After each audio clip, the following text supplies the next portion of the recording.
Welcome back to my YouTube channel. पिछली class में हमने आपको मैथमेटिक्स चैप्टर 1 के कुछ बेसिक बातें बताई थी।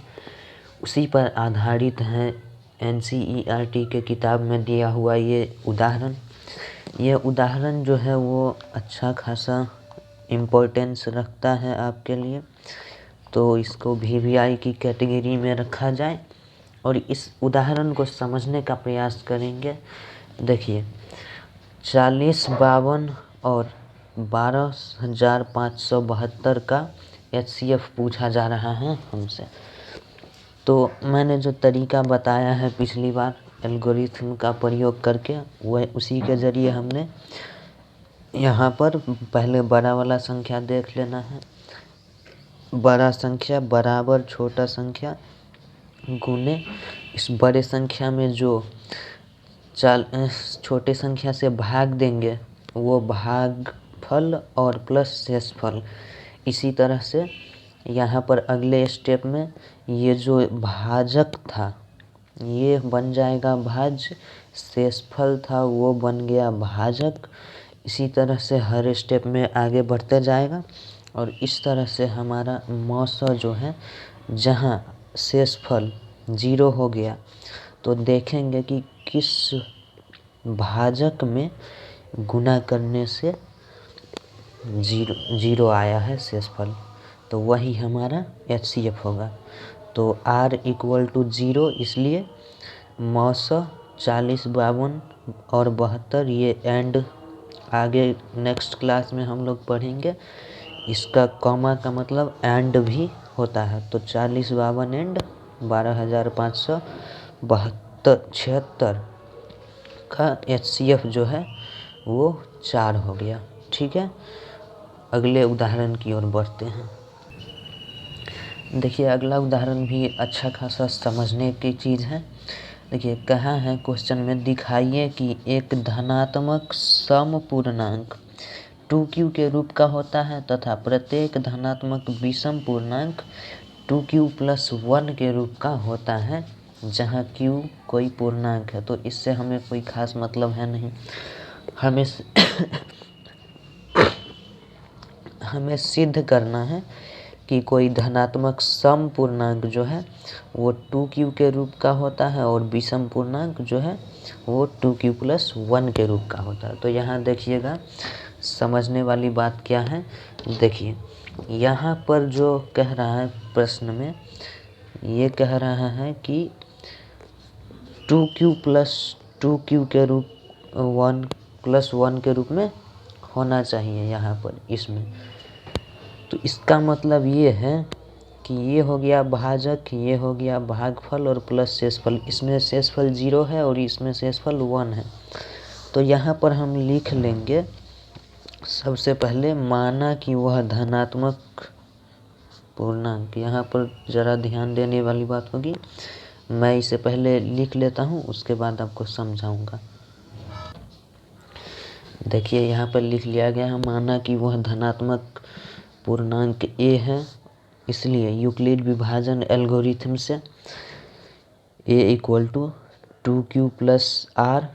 चूँकि यहाँ क्वेश्चन में दे रखा है 2q, इसलिए यहाँ पर 2q लिए है और प्लस r। तो और इसके बाद देखिए, r जो है हमेशा या तो 0 के से बड़ा होगा या बराबर होगा और b से हमेशा छोटा होगा। और यहाँ b के स्थान पर क्या है, 2 है। तो ये हो गया 2 मीन्स संभावित शेषफल जो है हमारे पास, संभावित शेषफल वो हो गया या तो 0 होगा या 1 होगा। और चूँकि इसका मतलब 2 नहीं हो सकता, क्योंकि यहाँ पे कह रहा है 2 से छोटा होना चाहिए। तो 2 से छोटा तो 1 ही हो सकता है, मीन्स अब यही दोनों हैं जिसको हमें शेषफल के रूप में लेना है। तो अब यहाँ पर देखिएगा, ठीक है। देखिए यहाँ पर क्या हुआ, r = 0 लेने पर a = 2q + r था, r के जगह पर 0 हो गया। और ये 0 जोड़ने से कोई फर्क पड़ता है, तो ये हो गया एक आंसर, तो हमारा ये हो गया। ए बराबर 2q। पुनः r बराबर 1 लेने पर, क्योंकि r का मान 1 भी तो है, r बराबर 1 लेने पर a बराबर 2q प्लस 1। ये भी क्वेश्चन में दिया था सिद्ध करने को। अतः स्टेटमेंट लिख देंगे, स्टेटमेंट लिख दे रहा हूँ। देखिए इसमें स्टेटमेंट क्या लिखा जाएगा। अतः धनात्मक पूर्णांक 2q के रूप का होता है तथा धनात्मक विषम पूर्णांक 2q प्लस 1 के रूप का होता है।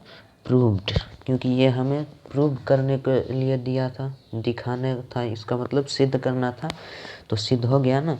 देखिए एक बार फिर से, माना कि वह धनात्मक पूर्णांक a है, इसलिए यूक्लिड विभाजन प्रमेय का से या एल्गोरिथम से a बराबर 2q प्लस r, इसलिए r इज ग्रेटर देन 0 और इक्वल टू 0।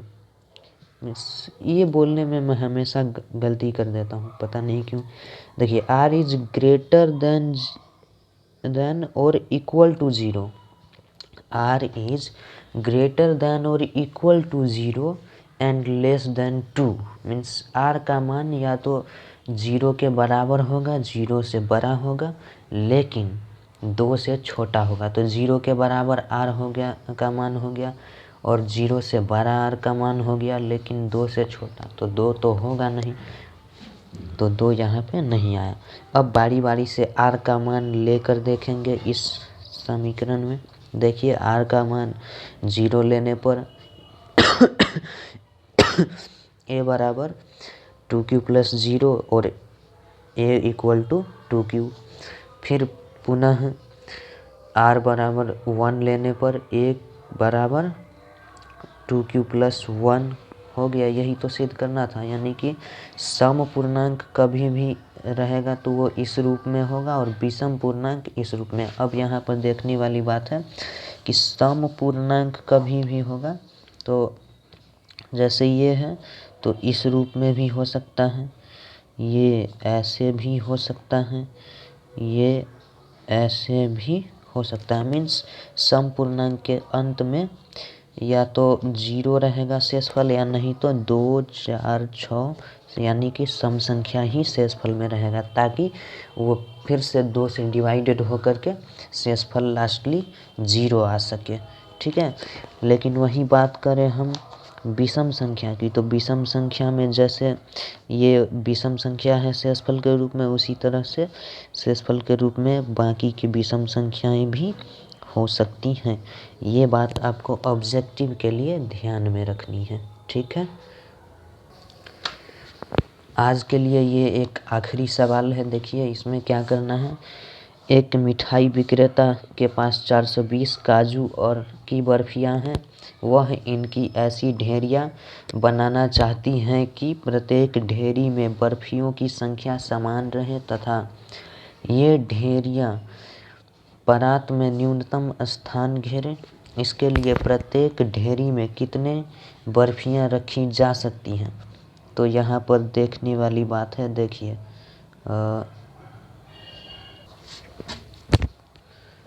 फ्रेंड्स, मुझे ऐसा लग रहा है जैसे यहाँ क्वेश्चन में कुछ छूट गया है, तो मैं देख लेता हूँ क्वेश्चन में क्या छूटा है। हाँ, देख लिया। क्वेश्चन में जो छूटा हुआ पार्ट है वो ये है कि 420 काजू की बर्फियां हैं और 130 बादाम की बर्फियां हैं। 130 जो है वो बादाम की बर्फियां हैं और दोनों को वो एक ही बर्तन में रखना चाहती हैं, एक ही ढेर बनाना चाहती है, और ऐसा ढेर कि प्रत्येक ढेरी में जो है बर्फ, मतलब एक ही ढेर, सॉरी एक मिनट, क्वेश्चन देखिए। क्वेश्चन कह रहा है कि 420 काजू की बर्फियां हैं और 130 बादाम की बर्फियां हैं।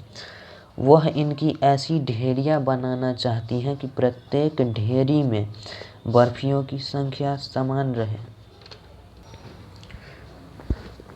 तथा ढेरी जो है वो बर्फी की परात में न्यूनतम स्थान घेरे। तो ऐसा क्वेश्चन जब भी आए तो दोनों का मौसा निकाल लीजिए, आंसर मिल जाएगा। तो इसमें लिखेंगे हल में इनका मौसा ज्ञात करेंगे। देखिए 420 और 130 का मौसा ज्ञात करेंगे। 420 बराबर 103 गुने 130 गुने 3 प्लस शेषफल जो है वो बचेगा 30।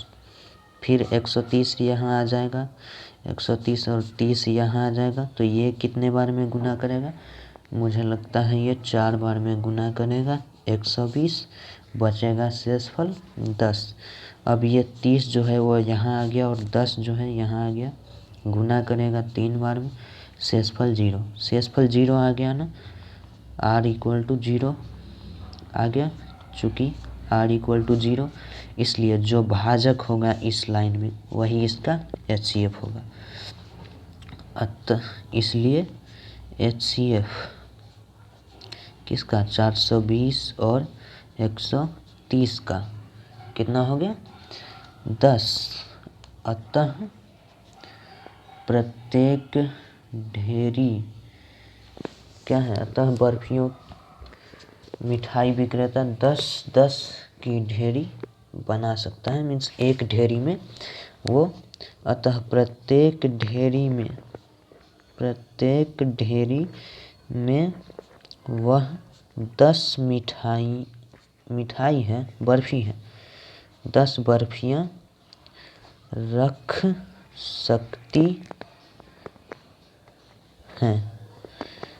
सकती हैं। यही कह रहा ना क्वेश्चन, प्रत्येक ढेरी में कितनी बर्फियाँ रख सकती है। तो अतः प्रत्येक ढेरी में वह यानी जो विक्रेता है 10 बर्फियाँ रख सकती हैं। चलिए, और इसमें एक चीज़ बता दूं, पहले भी बताया होगा मैंने, एक बार फिर बता देता हूँ। एल्गोरिथम का मतलब हमेशा यही होता है कि इस पूरे का मौसा मतलब इन दोनों का मौसा, इन दोनों का मौसा और इन दोनों का मौसा समान होता है। ये चीज़ पहले भी बताया था, एक बार फिर बता दिया हूँ। बाकी की आगे की वीडियो बाद में, फ़िलहाल के लिए इतना ही।